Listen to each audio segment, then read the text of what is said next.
fait, ce qu'il faut savoir, c'est qu'est-ce que nous voulons de la vie. C'est trop facile de tout mettre. Je ne dis pas que les hommes sont saints. Mais à un moment donné, nous les femmes devons nous asseoir et chercher à savoir quelle est notre identité, qu'est-ce que nous voulons de la vie, qu'est-ce que nous attendons de la vie. Un couple ne fait pas d'enfants si la femme ne veut pas en faire. C'est nous qui concevons. Donc si une femme se retrouve à faire des enfants tous les 9 mois, c'est parce qu'elle veut.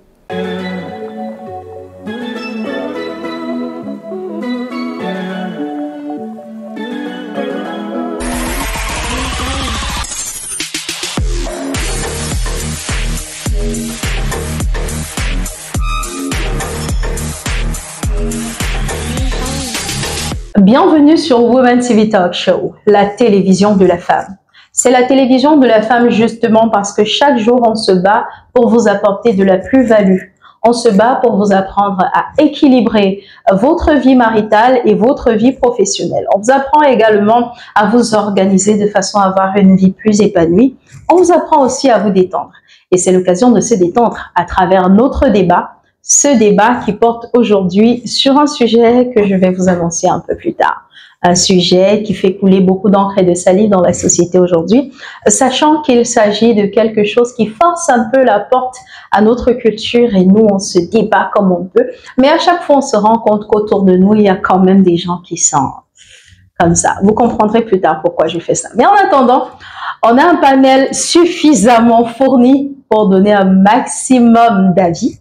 On se demande bien comment ça va se passer. Vous aurez l'occasion de le découvrir au fur et à mesure. Mais avant de vous présenter mon panel, je vous invite à liker, partager, vous abonner, activer la cloche de notification et surtout, si vous croisez quelqu'un en route qui fait genre, il a YouTube dans son téléphone. Prenez son téléphone et abonnez-le. Faites ça tout simplement. On a un panel donc aujourd'hui qui est constitué de 2 dames et d'un monsieur. Je vais leur dire bonsoir avant de les présenter. Bonsoir à vous. Bonsoir. Donc, on a tout d'abord Madame Chimène Guimau. Elle est enseignante. Je lui adresse un bonsoir particulier. Merci. Bonsoir Madame Aurélie Foucault. Vous êtes magnifique. Bonsoir. Merci. Bonsoir mes co-panélistes. Bonsoir tout le monde. Oui, moi c'est Madame Guimau Chimène. Je suis enseignante de l'école primaire et maternelle. Et c'est un plaisir d'être parmi vous. Le plaisir est partagé. À côté de Madame Chimène Guimau, on a Monsieur Ulrich Assomou. Il va se présenter. J'ai eu envie de dire c'est un comédien. J'espère qu'il nous fera rire tout à l'heure, mais je lui laisse le soin de vous le dire par lui-même. Bonjour. Bonjour, je suis Ulrich Assomou, étudiant en 3e année de thèse, géographie, web comédien aussi. Ok. Merci. C'est un plaisir de vous avoir parmi nous. À côté donc de Monsieur Assomou, on a Madame Priso. Ouais, Madame Priso. Elle est coach. Et donc, c'est la personne qui va peut-être nous séparer aujourd'hui parce que même moi, là, je vais mettre les organes. Rassurez-vous. Bonsoir, Madame Priso. Bonsoir. Bonsoir Aurélie. Bonsoir mes copanélistes. Bonsoir chers téléspectateurs. Donc, comme je vous le disais déjà, aujourd'hui, on va aborder un sujet qui fait couler beaucoup d'encre et de salive. Il s'agit de, oh là là, je vous dis ça comment? L'homosexualité, tout simplement. Alors, dans un contexte bien particulier, comment est-ce que vous réagiriez si un jour, en tant que femme, vous arrivez chez vous et puis vous surprenez votre monsieur, votre époux, dans le lit avec un autre homme, pas avec une femme, avec un autre homme, vous réagirez comment? On va commencer par donner la parole à Ulrich pour qu'il nous dise comment est-ce que lui il réagirait si un jour sa sœur vient lui dire que voilà, j'ai surpris mon époux dans le lit avec un autre homme. Ok, d'abord il y a un son qui dit poignarder les PD. On ne doit pas aimer les PD. Ça devient problématique dans la mesure où quand 2 hommes vont ensemble, c'est même dans la Bible, c'est interdit en fait. Mais pour ma part, je pense qu'il faut les écouter. Oui. Dans un pays de droit, il faut préalablement les écouter pour savoir qu'est-ce qui a mené à ce genre d'action. Mais ça, c'est pour les personnes sensées. Moi, comme ça, Je ne prends pas ça comme ça. Pour dire vrai, je vais peut-être les fouetter. Parce que quand un homme va avec un homme, ça n'a pas, je vois pas l'éthique à l'intérieur. Je trouve pas qu'il y ait l'éthique à l'intérieur. Mais après, il y a une loi. Voilà, il faut les écouter et appliquer la loi. Ça, c'est pour un premier temps. Parce qu'il y a d'autres mesures, il y a le plan A. Moi, j'ai un plan A, B, C, D. Donc, pour le premier plan, on les écoute, on applique la loi. Pour moi, c'est ça pour un début. Donc, pour Ulrich, on va les écouter d'abord. Enfin, ça, c'est la logique qui parle. Sinon, lui, au fond de lui, il sait qu'il va leur casser la mâchoire. Donc, on va donc passer la parole à Chivette pour qu'elle nous dise, toi, tu ferais quoi? À ça, il y a un adage qui dit souvent, c'est quand tu es devant les faits que tu sais vraiment ce que tu vas prendre comme décision. Ouais. Mais je pense que d'abord, ce que je ferais, c'est d'abord de prendre cela, un cliché d'abord, et le garder soigneusement pour preuve. Ouais. Et moi, me connaissant, je suis de nature très calme. Oui. Je vais rester d'abord dans mon coin, essayer de réfléchir et voir quelles mesures je vais prendre. Oui. Mais une chose est sûre et certaine, je ne pense pas que je pourrais continuer avec cet homme. Wow. Oui. Ok. Avant de passer la parole à Madame Prise, il y a un truc qui me vient à l'esprit à chaque fois qu'on parle de surprendre quelqu'un dans une position particulière. Est-ce que vous avez remarqué, que ça soit dans les films, que ça soit dans la vie réelle, quand on surprend quelqu'un dans une position pas catholique, la personne a toujours le réflexe de dire oh, vraiment, attends, je peux t'expliquer. Qu'est-ce que la personne explique en fait? Quelqu'un peut me dire ce que la personne va expliquer parce que moi, ça va toujours non, mais passer. je me dis, la personne se trouve prise de coup. Oui. On s'attendait parce que, bon, dans sa tête, c'est dit qu'il est en train de faire quelque chose, il ne pourra pas, personne ne saura. Oui. Mais du moment où une tierce personne le prend de coup, il se dit, mais tiens, il faudrait que je trouve une façon de pouvoir, je sais pas, de pouvoir canaliser un peu les choses dans le genre, tirer l'avantage de mon côté, quoi. Donc, c'est pourquoi, tu as, même à la maison, même par inadvertance, tu es peut-être en train de faire quelque chose, maman te surprend là. Non, maman, attends, je peux t'expliquer ce qui s'est vraiment passé. En réalité, tu n'as rien à dire. Tu n'as rien à dire, justement. On va passer la parole à Madame Priso. Madame Priso, moi, je considère que sur ce plateau, c'est vraiment la personne qui va nous séparer. Parce qu'elle est coach de vie. Elle est coach de vie. Donc, c'est la personne vraiment qui chérit la vie. Je vous écoute. Alors, je dois répondre dans quel sens? Dans le sens où c'est moi qui trouverais mon conjoint dans cette situation, ou dans le sens où ça arrivera à une tierce personne que je connaisse? Deux cas. Déjà, moi, ça peut pas m'arriver. Maintenant, si ça arrive à une tierce personne, à mon avis, la première question que la personne devrait se poser, pourquoi à moi? Qu'est-ce que j'ai fait ou que je n'ai pas fait pour que ça m'arrive à moi? Il y a un adage qui dit, c'est sur les visages mous que les chics poussent. Il faudrait s'assurer qu'on n'a pas un visage mou. C'est pourquoi c'est à vous, pourquoi c'est votre conjoint qui se retrouve dans cette situation. Il faut se poser les bonnes questions et chercher à comprendre.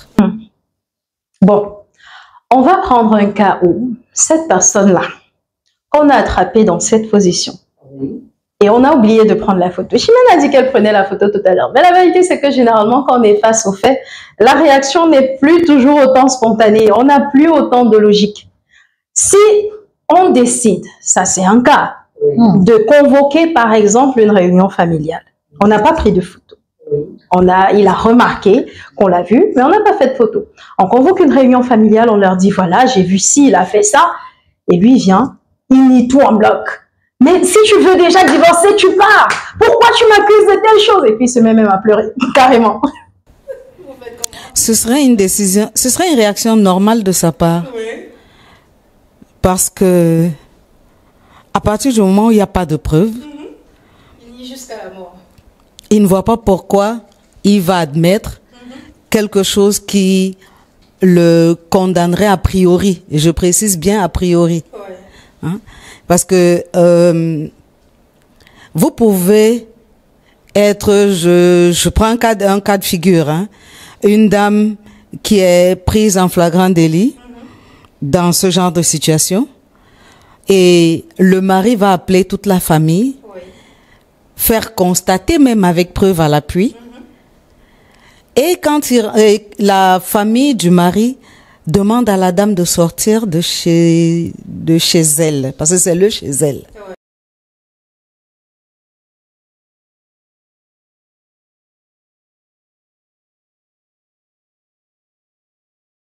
Pour qu'il crée une entreprise dont on devait être actionnaires tous les deux.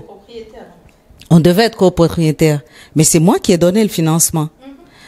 Et ça fait 20 ans, je vois pas les revenus de cette entreprise.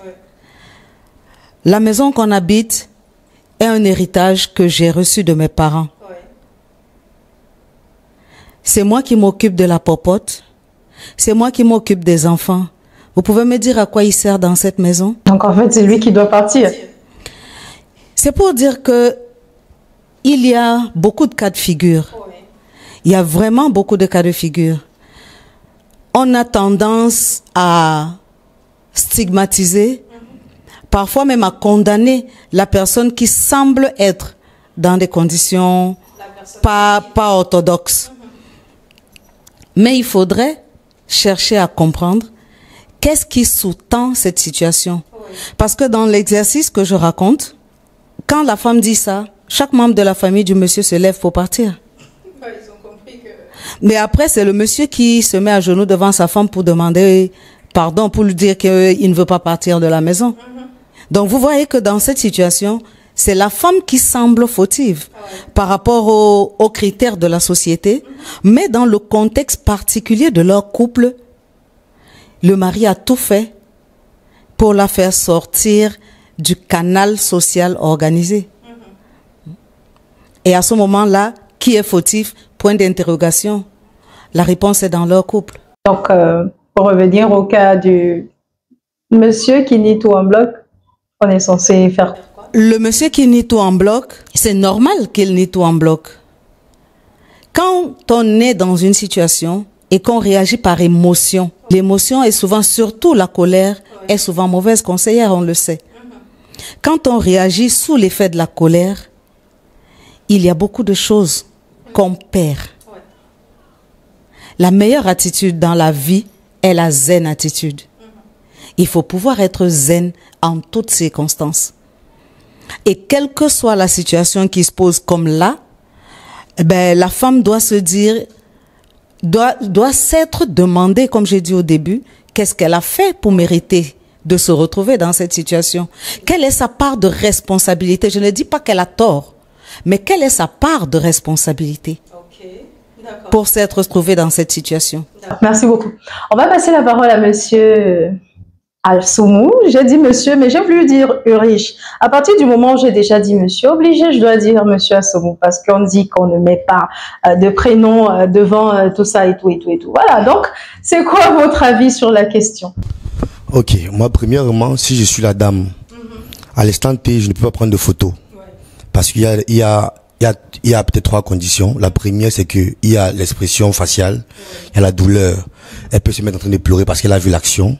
Elle n'aura pas le supplément, n'aura pas le temps de prendre la photo. Dans un deuxième temps, il y a la confrontation. Elle peut se mettre à crier, pourquoi tu as fait ça, pourquoi tu as fait ça et tout. Donc il n'y aura pas le temps aussi de prendre la photo. Maintenant, on peut prendre des décisions rapides sur le champ. Genre, c'est fini, toi et moi et tout. Donc elle peut se mettre à crier, mais je pense que la meilleure solution, c'est de garder son calme et avoir une réflexion réfléchie pour traverser ce genre de douleur. Parce que si elle prend une décision aussi qui est fatale, ça peut nuire à son couple. Si dans la mesure où si c'est l'homme qui fait tout pour elle, donc en allant dehors ou en partant, elle perdra beaucoup. Mais je pense qu'on dit une fois n'est pas coutume. Donc elle peut écouter son mari par exemple et lui faire changer. Je pense qu'il peut changer. Et comme le coach a dit, savoir quel est le véritable problème. Peut-être aussi la femme joue un rôle néfaste dans la vie du couple qui permet à ce que l'homme aille dehors par exemple. Chercher un autre homme quand même. Chacun ses convictions par exemple.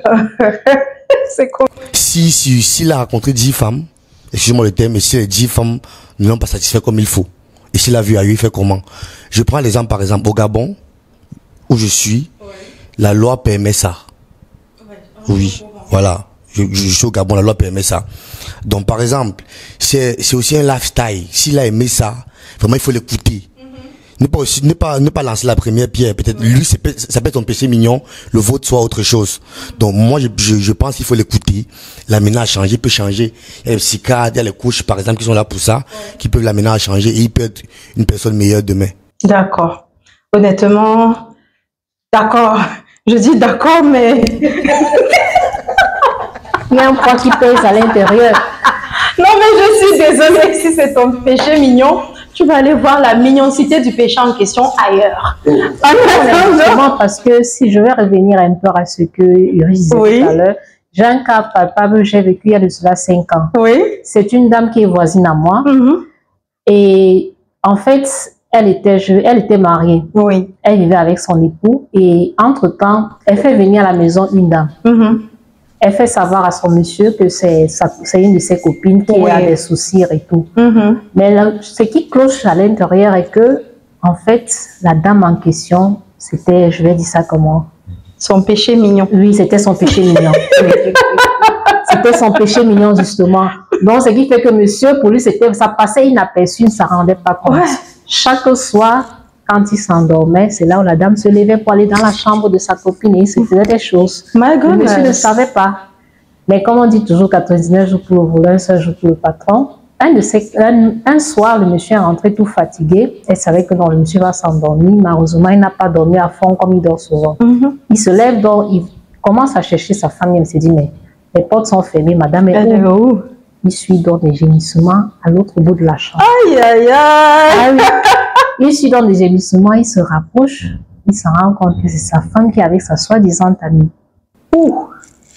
Je vous dis pas ce qui s'est passé. Le monsieur, il n'a pas fait mal à la femme. En fait, je veux vous dire, il n'a pas fait mal à la femme de façon physique, mais de façon psychologique. Comment ça? Il a carrément prise sa soi-disant amie devant lui. C'est fort. Et je vous rassure. C'est criminel, on fait pas ça.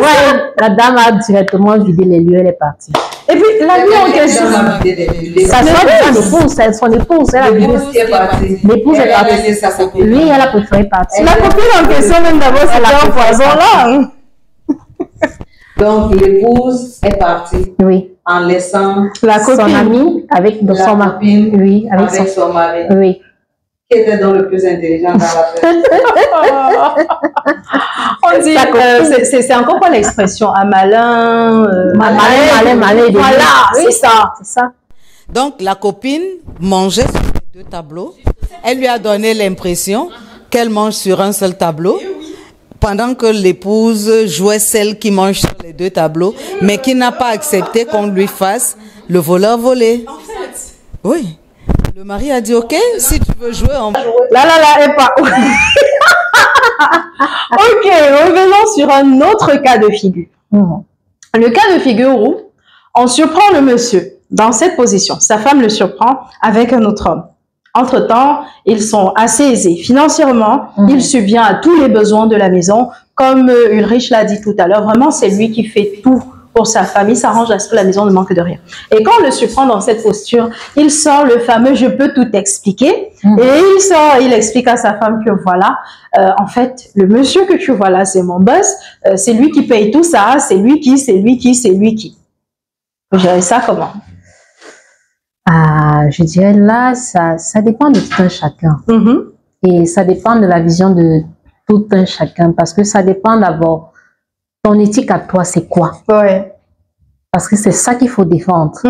Qu'est-ce que quelle est l'image que tu souhaites refléter aux yeux des autres? Qu'est-ce que toi tu souhaites, toi tu penses qui soit bien pour toi? Et puis les valeurs que tu défends. Les valeurs que tu défends, justement, c'est quoi?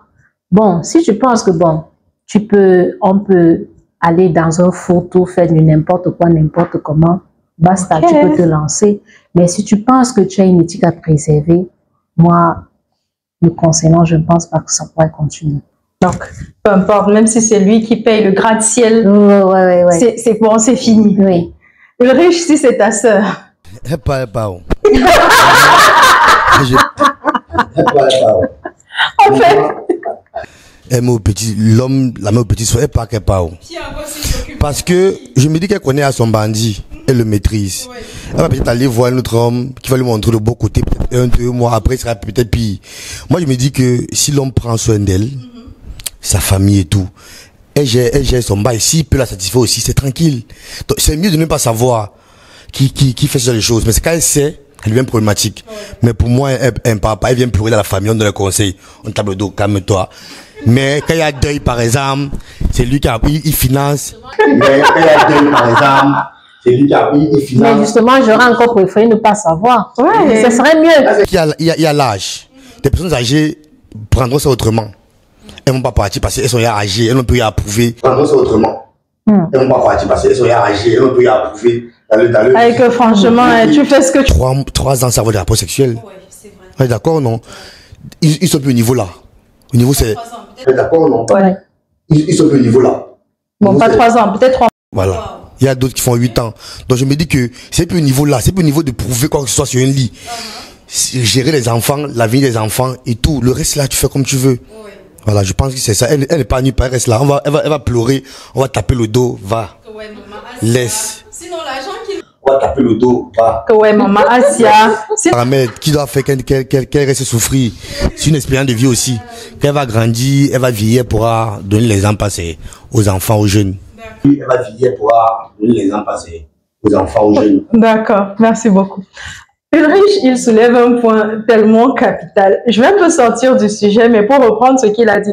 Il y a des familles, tu te maries à un type qui te maltraite comme pas possible. Et le gars est bouguement riche. Il s'occupe de tout le monde dans la famille. Quand tu lui as dit que vraiment, il m'a tapé que, Asia, maman, attends, je mets l'alcool. Sinon, il a dit qu'il allait m'ouvrir la boutique. Il t'a parlé de ça.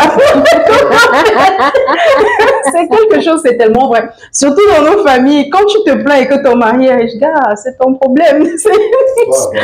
On va écouter Madame Friso. Oui, Ulrich a posé le point. Oui, Ulrich a posé le point, le doigt sur quelque chose qui est réel. J'ai dit tout à l'heure, dans chaque situation, en fait, chaque couple a son modus vivendi, chaque couple a sa façon de vivre. Et je disais tout tantôt que chacun doit se regarder dans le miroir et se demander pourquoi c'est à lui que ça arrive. Quand on se met en couple, quand on se marie pour quelle raison? Les relations humaines sont absolument intéressées. Chaque être humain a besoin de se sentir valorisé, de se sentir reconnu et apprécié. L'homme et la femme, chacun a sa notice. Ils sont très différents. En fait, l'homme est plus proche, en termes de génome, l'homme est plus proche du singe que de la femme. Beaucoup plus proche du singe que de la femme.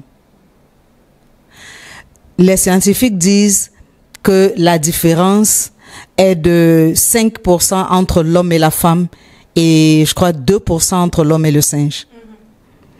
Mais c'est avec la femme que l'homme est appelé à vivre. Voilà. Donc, c'est pour dire que chacun a sa façon d'être et sa façon de vivre. On est le produit de notre éducation. Lorsqu'une femme a été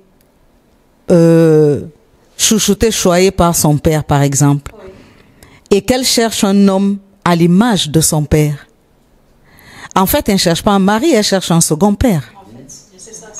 Et donc, l'homme va la traiter comme un père traite un enfant. Il va lui passer ses caprices, il va tout lui acheter, il va tout lui donner. Il va la taper quand elle va l'exacerber. Mais il aura une vie différente de celle qu'il vit avec elle parce qu'il la considère comme un enfant et il aura des gens avec qui il va mener une vie de parent. Si par contre, la femme est de très forte personnalité et que elle recherche en l'homme elle chouchoute l'homme comme un enfant. Elle fait tout pour lui. Avant qu'il ne se soit levé, elle a choisi les vêtements qu'il va porter. Elle a repassé. Elle a apprêté son bain. Elle a tout fait pour lui. Elle a choisi ce qu'il va manger. En fait, il n'a pas l'opportunité de voir éclore sa propre personnalité. La femme l'infantilise carrément. Elle va le materner, mais elle est en train de l'infantiliser. Et parallèlement, elle va trouver anormal qu'ils ne prennent aucune responsabilité dans la maison, c'est pas possible. Il faudrait savoir ce qu'on veut. Quel genre de mari on a choisi, qu'est-ce qu'on recherche dans son couple.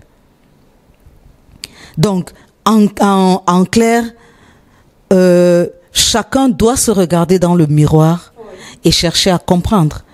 Maintenant, quand c'est un couple qui a déjà mis plusieurs années, est-ce que toi, la femme, tu es encore la femme qu'il a épousée? Beaucoup d'entre nous avons l'habitude, une fois qu'on est marié, de ne plus faire aucun effort à la maison. On se laisse aller, on est toute la journée avec un vieux cabas sur le corps, ou bien on a attaché le pagne avec un vieux t-shirt de publicité, ou tout ça. Donc on est habillé comme ça. Donc on est habillé comme ça du matin au soir, sous prétexte qu'on a fait des enfants. On s'occupe des enfants, on s'occupe de la maison, on fait la cuisine.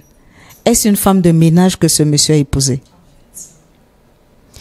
Avant de vous marier, vous étiez belle, vous faisiez du make-up. Chaque fois qu'il venait vous chercher, vous étiez belle, vous étiez pimpante, bien habillée, près du corps, sur des hauts talons et ainsi de suite. Toujours belle, toujours bien apprêtée, toujours propre.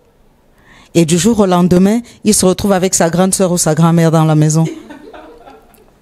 Parce que c'est sa grand-mère à la maison qui traînait partout en sans confiance avec un pagne attaché, ou bien c'est sa mère qui portait le cabas à longueur de journée. Est-ce que c'est donc sa mère qui l'aura épousé?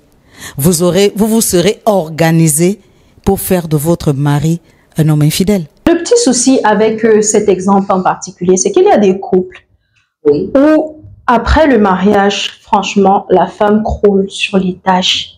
C'est-à-dire, elle va faire son premier enfant, là encore c'est gérable. Elle continue de prendre soin d'elle. Elle fait le deuxième. À un moment donné, il faut bien qu'elle travaille aussi, parce qu'à une époque, on disait que voilà, ça va, l'homme s'occupe de la maison. Mais aujourd'hui, la vie devient tellement dure que même toi, en tant que femme, quand tu ne te bats pas à faire un truc, tu ne te sens pas à l'aise. Elle sort, elle va travailler, comme son mari. Elle sort d'ailleurs très tôt, elle rentre tard. Elle s'occupe de la lessive, de la vaisselle, de la cuisine. Quand elle finit de faire ça, elle doit s'occuper du mari en question. À un moment donné, prendre soin d'elle, ce n'est plus évident. Donc, généralement, j'aime quand on aborde ce genre de sujet, inviter les hommes à se rendre compte, comme vous l'avez dit tout à l'heure, que ce n'est pas une ménagère qu'ils ont épousée, que c'est une aide et qu'ils sont censés former une équipe. Ça veut dire que chacun doit pouvoir apporter à l'autre afin que cette équipe tienne et surtout qu'ils puissent évoluer ensemble et que chacun de son côté puisse même se sentir épanoui dans le foyer. Parce qu'il y a des femmes à un moment donné. Oui, mais dans votre exemple, vous avez bien dit que... Oui, mais dans votre exemple, vous avez bien dit que cette femme travaille. Elle ne va pas au travail en cabane en pagne. Elle va s'apprêter pour aller au travail. Mais elle n'est pas toujours particulièrement... Elle va s'apprêter pour aller au travail. Elle sera propre. Elle va mettre une tenue qui correspond au travail où elle va. Elle s'est mariée. Est-ce que vous avez déjà vu une femme qui doit prêter peut-être 3-4 enfants à 5 heures, elle-même aller au boulot, rentrer à sa pause, cuisiner, retourner? Vous avez déjà vu à quoi elle ressemble? J'ai une belle-sœur. J'ai une belle-sœur enseignante qui se levait le matin, apprêtait les enfants, les accompagnait à l'école, allait elle-même au travail, rentrait aux heures de permanence ou parfois quand elle avait un cours de 3 heures, elle donnait un devoir aux élèves, elle rentrait rapidement, apprêtait ce que les enfants vont manger, aller les chercher à l'école, les ramener à la maison, les laisser en train de manger et retourner retrouver les élèves à l'école là où elle les a laissés avec un devoir. Mais ça ne l'empêchait pas d'être plus mécopée que moi. Hein. Eh ben, elle a tenu comme ça. Elle a tenu comme ça. Elle a tenu comme ça toute sa vie. En fait, il faudrait que ça fasse l'objet d'un autre. En fait, ce qu'il faut savoir, c'est qu'est-ce que nous voulons de la vie. C'est trop facile de tout mettre. Je ne dis pas que les hommes sont saints, mais à un moment donné, nous les femmes devons nous asseoir et chercher à savoir quelle est notre identité, qu'est-ce que nous voulons de la vie, qu'est-ce que nous attendons de la vie. Un couple ne fait pas d'enfants si la femme ne veut pas en faire. C'est nous qui concevons. Donc, si une femme se retrouve à faire des enfants tous les 9 mois, c'est parce qu'elle veut. En attendant, on va sortir du sujet particulier d'aujourd'hui sans manquer de mentionner notre partenaire de toujours, l'hôtel Boss Life. Enfin, des appartements, c'est une résidence carrément. Je dis toujours hôtel, mais c'est des résidences. C'est des appartements meublés au standing que vous avez l'occasion de louer si vous êtes de passage à Douala. Et les prix sont franchement, c'est quasiment pas grand-chose pour ce qu'on vous offre en termes de luxe, en termes de standing, en termes de confort. Et le spot qui va suivre vous donnera l'occasion de vous rendre compte par vous-même de quoi je suis en train de parler.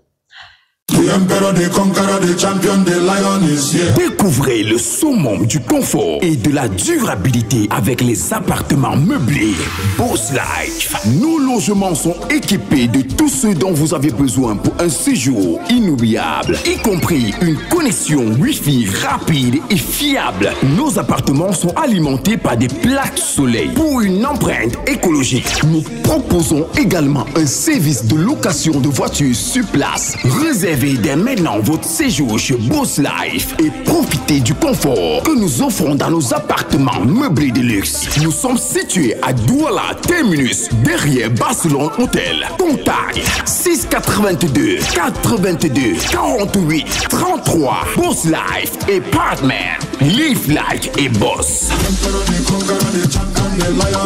Et sortant de l'hôtel Boss Life, on vous rappelle que très bientôt, et par très bientôt j'entends en février et en mars, on aura l'occasion d'assister et de participer, bien évidemment, à la méga conférence tour qu'organise Madame Célestine Photo. Cette méga conférence tour, c'est juste une masterclass. C'est l'opportunité de votre vie parce que vous aurez l'occasion d'apprendre tellement en ce qui concerne les expériences des autres entrepreneurs. Si vous ne vous êtes pas encore lancé, vous allez découvrir des opportunités sur place. Si vous êtes lancé et que vous voulez étendre votre activité, vous aurez l'occasion aussi de découvrir de nouvelles perspectives. Pour les personnes qui font des achats en Chine, qui achètent de la marchandise dans d'autres pays, vous pourrez à cette occasion apprendre à faire vos achats, apprendre de combien vous aurez besoin si vous souhaitez voyager, où est-ce que vous devez vous rendre. Toutes ces informations-là, vous les aurez le jour de la méga conférence. Et pour ce qui est de Douala, ça sera du côté de l'hôtel Vallée des Princes Bessenguet le 1er mars. À Bafoussam, ça sera le 22 février. Et ce que ça vous apporte, c'est toujours autant de connaissances sur le domaine entrepreneurial, aussi bien sur le plan marketing, sur le plan de connaissances pour vous déployer. En fait, tout ce dont vous aurez besoin, vous aurez ça sur place.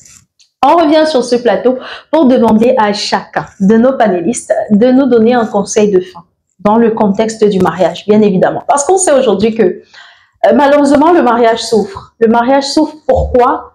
Parce que dans les mariages, il y a des partenaires qui sont égoïstes. Il y a des partenaires qui ne savent pas communiquer. Il y a des partenaires qui n'ont aucune capacité à maintenir une famille en équilibre. En fait, ils n'étaient même pas prêts pour ça. Il y a tellement de choses qui se passent dans les mariages aujourd'hui. Et donc, on va sortir avec des conseils que chacun de nos panélistes donnerait pour voir un jour s'améliorer les familles, tout simplement. On commence par Madame Chimène Nguemo. D'accord, merci Rolly. Je pense que avant toute chose, il faudrait d'abord, dès la base, se mettre d'accord sur un certain nombre de principes avant de se marier. Ouais. Il faudrait d'abord, je me dis souvent, les périodes de pré-fiançailles, oui, c'est une période de bien-être, de connaître son partenaire.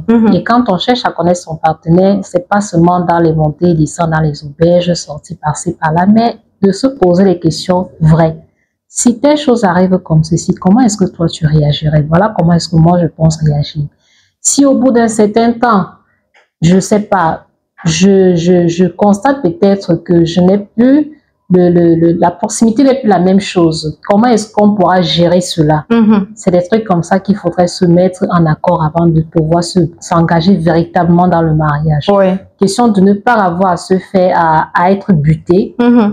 Parce que ce qu'on vient d'évoquer aujourd'hui, je me dis quand même que si à l'avant, les couples se connaissent et causent de cela, oui, ça va pas créer un choc si tu te retrouves dans une situation pareille. Ça peut créer un choc, mais pas jusqu'à un certain niveau.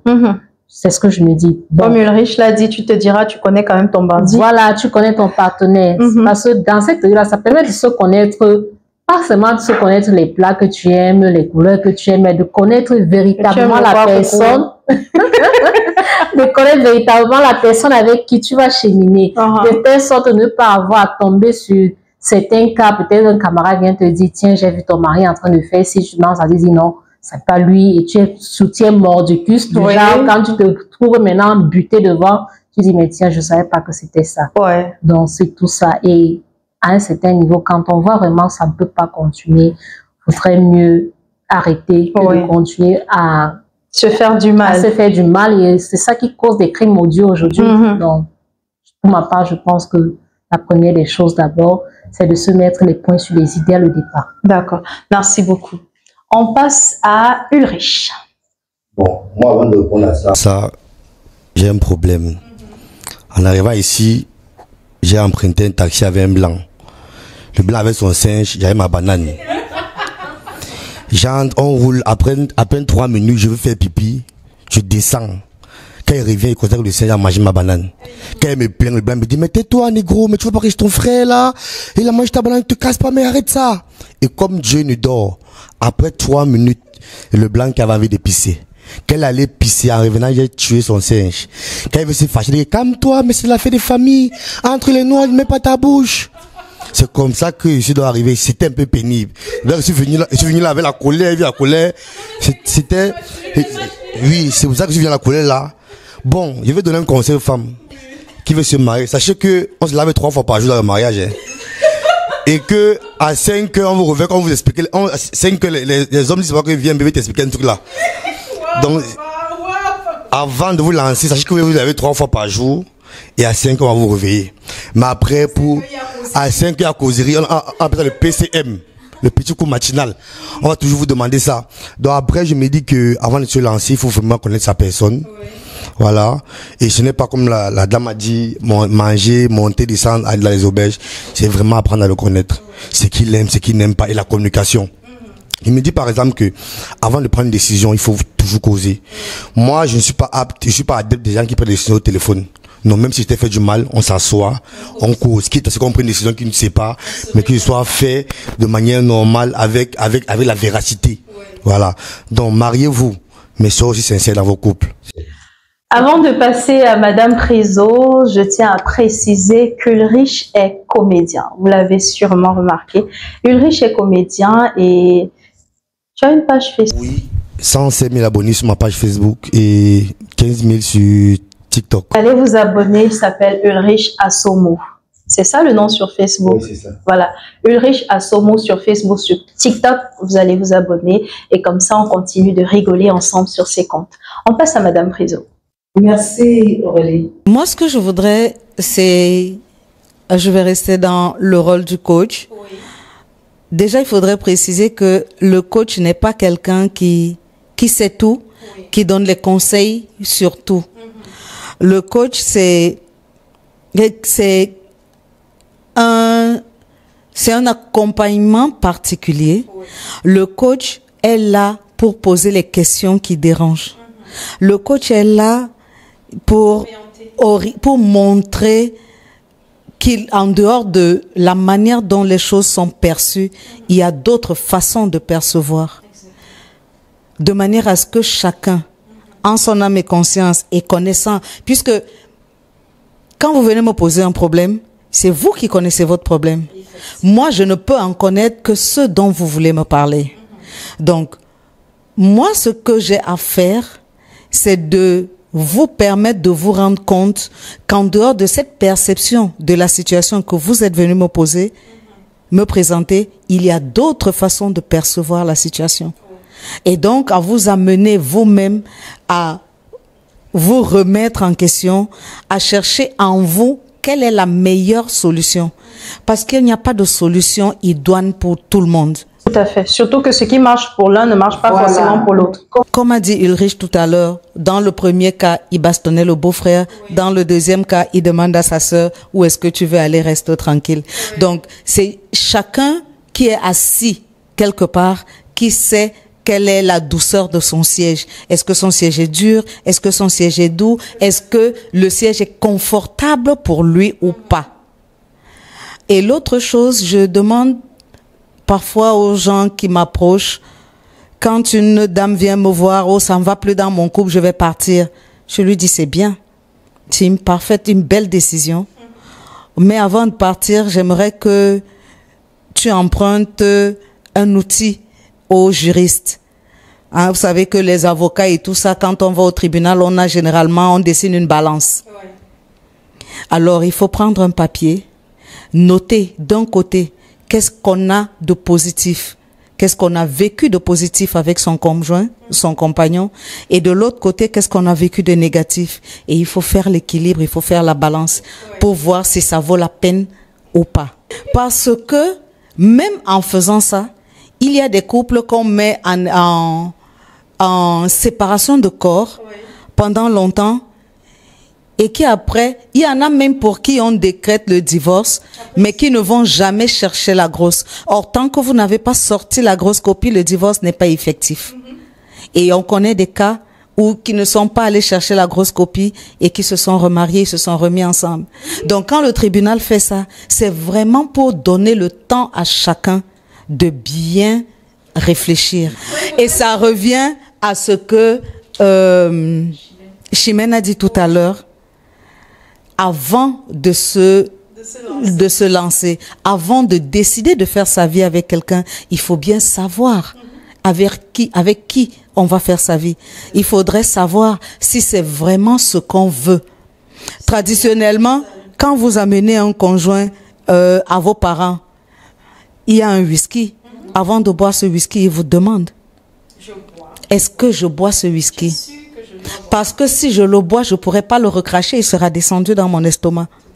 Donc il faudrait savoir, dans nos traditions, on ne se marie pas pour divorcer. C'est les tribunaux et l'État qui nous ont amené le divorce. On ne se mariait pas pour divorcer. Donc il fallait être sûr que ce qu'on veut faire là, c'est vraiment ce pourquoi on veut se marier. J'ai parlé tout à l'heure d'enfants chéris et de pères chéris. Je pourrais encore dire qu'une jeune fille qui a été chouchoutée par son père est allée en mariage et son mari est rentré à 21h un jour.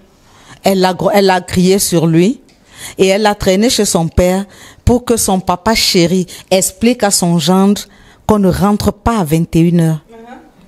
Son papa chéri lui a dit, ma fille chérie, depuis que tu es née, est-ce que tu m'as déjà vu dans cette maison rentrer à 21h et ta mère me mettre au tribunal? Tant que tu ne demandes pas des excuses à mon gendre, je lui donne la permission la prochaine fois de rentrer à 23h. Si tu ne demandes pas les excuses, la prochaine fois qu'il rentre à 1h du matin. Si tu ne demandes pas les excuses, la fois suivante qu'il rentre à 3h du matin. La prochaine fois qu'il aménage ailleurs. Voilà. Donc, c'est pour dire que nous devons réfléchir. Nous, les femmes. Nous avons tendance à oublier que c'est nous qui tenons la maison. C'est nous qui tenons la famille. Nous devons réfléchir et réfléchir profondément avant de nous engager dans un mariage. Celui qui se marie parce que le monsieur est riche se marie pour de mauvaises raisons. La richesse, elle peut être éphémère. Celui qui se marie parce que le monsieur est beau, qu'elle sache que beaucoup de femmes vont le trouver beau. Donc que chacun sache pour quelle raison il se marie. Je renvoie la balle à chacune de nous. Réfléchissons et voyons pour quelle raison nous sommes assis dans des ménages. Et Ulrich a dit quelque chose de très important, la communication. Merci beaucoup. Et c'est sur cette note qu'on va vous quitter, sans manquer de vous rappeler de liker, partager, vous abonner, activer la cloche de notification et inviter tous les membres de votre village à s'abonner également afin de bénéficier de tout ce qu'on a à vous apporter. On se retrouve une prochaine fois. D'ici là, portez-vous bien.